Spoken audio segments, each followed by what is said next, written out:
Mic বাজানোর প্রতিবাদ করায় এক মাধ্যমিক পরীক্ষার্থীকে মারধরের অভিযোগ উঠল তৃণমূলের পঞ্চায়েত সদস্য সহ তার স্বামী এবং পরিবারের বিরুদ্ধে। দিনহাটার ওকরাবাড়ির কাউরাই এলাকার এই ঘটনায় ব্যাপক চাঞ্চল্য ছড়িয়ে পড়ল। আহত ওই ছাত্রীর নাম তসলিমা খাতুন। শনিবার রাতে এই ঘটনায় ব্যাপক উত্তেজনা ছড়িয়ে পড়ল এলাকায়। বর্তমানে ওই ছাত্রী দিনহাটা মহকুমা হাসপাতালে চিকিৎসাধীন।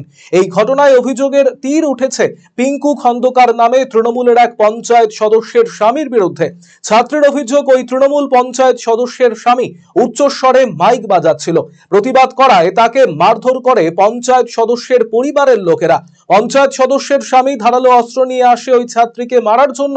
যদিও এই নিয়ে প্রতিক্রিয়া দিতে গিয়ে জেলা তৃণমূল কংগ্রেসের সভাপতি অভিজিৎ দে ভৌমিক জানিয়েছেন, প্রশাসন ব্যবস্থা নেবে, এটা প্রশাসনের কাজ।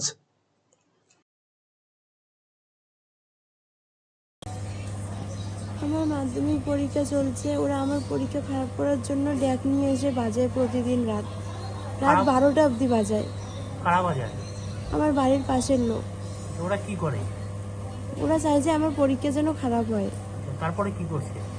তাই আমি বলতে গিয়েছিলাম বলে ওরা আমাকে ফেলে দিয়ে আমার পেটে, আমার বুকে খুব গুড়ি মেরেছে, খুব মেরেছে আমাকে। কারা? ওদের বাড়ির লোক, ওরা ছেলে মেয়ে সবাই। পিঙ্কু খন্দকার। পঞ্চায়েত মেরেছে তোমাকে?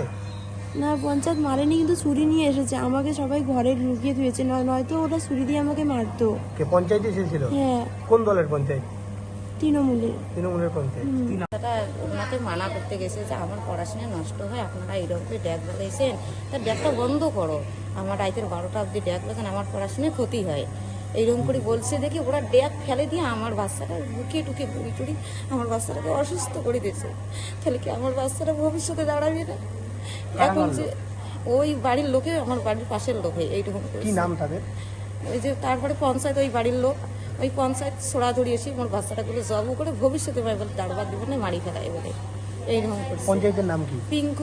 পিঙ্কু খন্দকার পঞ্চায়েত। কোন দলের পঞ্চায়েত? কোন দলের পঞ্চায়েত? টিএমসি। তৃণমূলের পঞ্চায়েত। হ্যাঁ, তৃণমূলের পঞ্চায়েত। পরীক্ষার্থী তার বাড়িতে মাইক বাজছিল, তার প্রতিবাদ করে সেই মাধ্যমিক ছাত্রীকে মারধর করেছে। বর্তমানে সে হাসপাতালে চিকিৎসা নিচ্ছে। প্রশাসন ব্যবস্থা নেবে।